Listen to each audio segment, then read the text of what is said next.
Shri Venkateswara gold తాకట్టులో ఉన్న మీ బంగారాన్ని విడిపించి కొనబడును.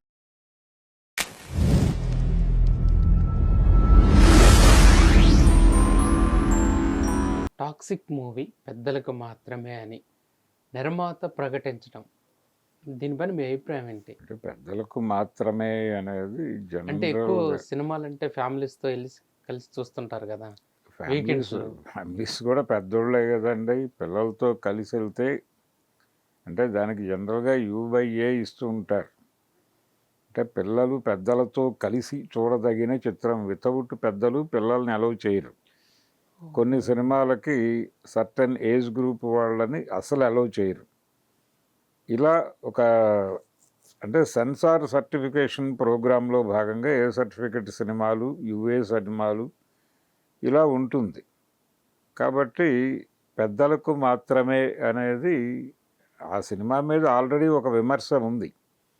ఈ సినిమాలో కొంచెం అడల్ట్ కంటెంట్ అంటున్నామంటే శృంగారానికి సంబంధించిన అంశాలు కొంచెం పరిమితులను దాటి నడవటం ఉంది ఈ సినిమాలో అనేది ఒక గొడవ ఉంది. ఆల్రెడీ ఆ డైరెక్టర్ గీతూ మోహన్ దాస్ గారి మీద ఈ క్రిటిసిజం నడిచింది. ఆవిడ ఒక మహిళ అయ్యుండి ఇలాంటి కంటెంట్ తీయుట అనే దాని మీద కూడా రకరకాల నైతిక చర్చలు కూడా జరిగిపోయినాయి సోషల్ మీడియాలో. నిజానికి ఎవరైనా డైరెక్టరే, ఆవిడ మహిళ అయినా పురుషుడైనా ఎవరైనా డైరెక్టరే. సినిమాకి ఏం కావాలో, ఆ సబ్జెక్టుకి ఏం కావాలో, ఆ క్యారెక్టర్లు ఎలా బిహేవ్ చేస్తాయో అలాగే బిహేవ్ చేయాలి. మహిళ కాబట్టి ఒక క్రూయల్ ఉమెన్ సబ్జెక్ట్ ఎవరైనా చేసుంటే, లేదు ఒక బ్యాడ్ క్యారెక్టరే అనుకుందాం, ఆ బ్యాడ్ క్యారెక్టర్ మీద సినిమా చేస్తున్నటువంటి మహిళా దర్శకురాలు తను మహిళ కాబట్టి ఇంకొక మహిళని అలా చూపించడం తప్పు అని అనుకుని ఆ నెగిటివ్ క్యారెక్టర్ బయట నెగిటివ్ క్యారెక్టర్గా ప్రమోట్ అయిపోయిన క్యారెక్టర్ని సినిమాలో పాజిటివ్గా మలచటం తప్పు కదా. అందుకని క్యారెక్టర్ ఎలా ఉంటుందో అలాగే ఉంటుంది, మహిళా దర్శకురాలైనా లేకపోతే ఇంకెవరైనా. యాక్షన్ సినిమాలు మహిళా దర్శకురాళ్ళు తీయటం కూడా మనకి పాత రోజుల నుంచే ఉంది ఆ పద్ధతి. విజయ నిర్మల్ గారు అనేక యాక్షన్ సినిమాలు తీశారు. ఆవిడకి ఆ రోజుల్లో ఒక టైటిల్ ఉండేది. విజయ నిర్మల్ గారికి లేడీ కేఎస్ఆర్ దాస్ అని ఒక కృష్ణ గారి అభిమానులు పిలుచుకునేవారు ఆవిడని. ఈవిడ డైరెక్ట్ చేసినటువంటి ఒక సినిమా కిలాడి కృష్ణుడు. అలాంటి సినిమాల్లో కొంచెం మోతాదును మించిన శృంగార సన్నివేశాలు, రేప్ సీన్లు ఉన్నాయనేది ఆ రోజుల్లో ఒక ప్రచారం ఉండేది. అయినప్పటికీ ఆవిడ దానికి ఏమీ పెద్దగా ఫీల్ అయ్యేవారు కాదు. కంటెంట్ని బట్టి మనం సీన్ తీయాల్సి ఉంటుంది, అది మహిళ అయినా పురుషుడైనా ఎవరైనా అంతే.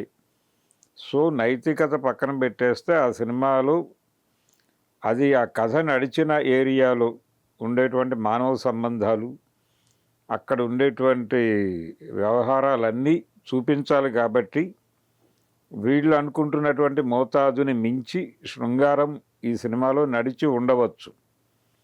అందుకని ఎలాగూ సెన్సార్ వాళ్ళు దానికి ఏదో సర్టిఫికెట్ ఇస్తారు, ఏ సర్టిఫికెటే ఇస్తారని అనుకుందాం. దీనికంటే ముందే ప్రొడ్యూసర్లు ఎందుకైనా మంచిది అన్న పద్ధతిలో మా సినిమా మేము పెద్దలకు మాత్రమే అనుకుని తీసామండి అని చెప్పేస్తున్నారు. అంటే ఫర్దర్ క్రిటిసిజంకి అవకాశం లేకుండా చేయటం కోసం ఒక వెసులుబాటును ఉపయోగించుకుని వాళ్ళు ఆ అభిప్రాయం చెప్పుంటారు. కాబట్టి వీళ్ళు చెప్పినా చెప్పకపోయినా ఎలాగూ సెన్సార్ వాళ్ళు ఒక సర్టిఫికెట్ ఇస్తారు ఆ సినిమాకి. ఆ ఇచ్చిన సర్టిఫికెట్ మీకు బుక్ మై షోలోకి వెళ్ళినా కానీ అడుగుతుంది అది, అయ్యా దీనికి ఏ సర్టిఫికెట్ ఉంది, టికెట్ బుక్ చేసుకుంటున్న వాళ్ళు అడల్ట్స్ అయినా, అంటే వీళ్ళు పెద్దోళ్ళైనా 18 ఏళ్ళు దాటిన వాళ్ళైనా అని అడుగుతుంది. అలాగే మీరు పిల్లల్ని కూడా తీసుకెళ్ళదలుచుకున్నారా ఈ సినిమాకి, పిల్లలకి టికెట్లు బుక్ చేసినా అక్కడ అలౌ చేయకపోవచ్చు అన్న పద్ధతిలో కూడా అక్కడ ఇది వస్తుంది, ఒక హెచ్చరిక వస్తుంది. అందువలన అన్ని విధాలా కట్టుదిట్టంగానే నడుస్తోంది వ్యవస్థ. ఎందుకైనా మంచిది. నిజానికి ఇప్పుడు అడల్ట్ కంటెంట్ సినిమా థియేటర్కి వచ్చి చూడాలని కూడా ఎవరు అనుకోవడం లేదు. ఆ కంటెంట్ చూసేటువంటి వెబ్సైట్లు వేరే ఉన్నాయి. అది జనాలు వాటితో కనెక్ట్ అయి ఉన్నారు. పర్సనల్ లెవెల్లో ఎవరి ఫోన్లో వాళ్ళు, ఎవరి జీవితాల్లో వాళ్ళు, ఎవరి గదుల్లో వాళ్ళు ఆ కంటెంట్ చూసుకుంటూనే ఉన్నారు. దానికోసం సినిమాకి వచ్చే పరిస్థితుల్లో ప్రపంచం లేదు. కాబట్టి సినిమాలో వాళ్ళు బయట చూస్తున్న కంటెంట్తో పోలిస్తే ఆ స్థాయి కంటెంట్ ఎలాగూ ఉండదు. అనవసరమైన రచ్చ చేస్తున్నారు. నిజానికి టాక్సిక్కి సంబంధించి ఇది చాలా స్పష్టంగానే అనవసరమైన రచ్చ. ఏదో ఒక రచ్చ జరపడం ద్వారా ఆ సినిమాని లైవ్లో ఉంచే ప్రయత్నం ఒకటి జరుగుతోంది. అందులో భాగమే ప్రొడ్యూసర్లు ఇప్పుడు మా సినిమా పెద్దలకు మాత్రమే అని వాళ్ళే ప్రకటించటం. ఇది కూడా ప్రమోషనల్ యాక్టివిటీలో భాగంగానే చూస్తాను నేను.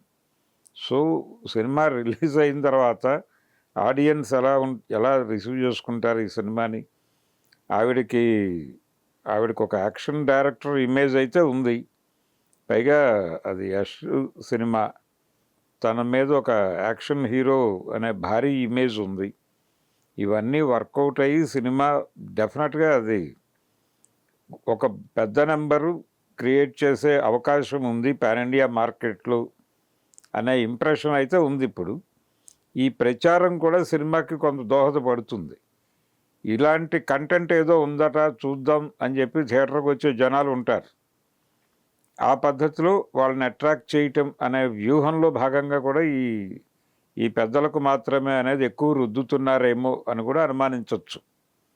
ఏం చేసైనా సినిమాకి జనాల్ని పూల్ చేయటం అనేది ప్రోగ్రామ్.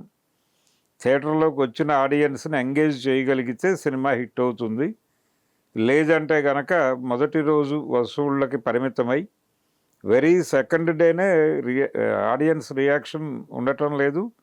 బాక్స్ ఆఫీస్ దగ్గర ఆ సినిమా ప్రమాదకరం అనే పరిస్థితి వచ్చేస్తోంది. హరిహర వీరమల్లు లాంటి సినిమాకి చూసాం మనం. మొదటి రోజు టాక్ తేడా అయితే రెండో రోజు మార్నింగ్కే జనం ఉండట్లేదు. అందుకని ఇది నిలబడే సినిమా అవుతుందా, లేకపోతే ఈ అంటే ఇప్పుడు జరుగుతున్నటువంటి ప్రచారం ఇది కొంత జనాల్ని పూల్ చేస్తుంది థియేటర్కి. కానీ థియేటర్లో బయటకు వచ్చిన ప్రేక్షకుడితో పాజిటివ్ డైలాగ్ కూడా చెప్పించగలిగితే ప్రయోజనం సిద్ధించినట్టు చూడాలి. లేదంటే కనుక ఇది ఒక విఫల ప్రయత్నంగానే మిగిలిపోతుంది.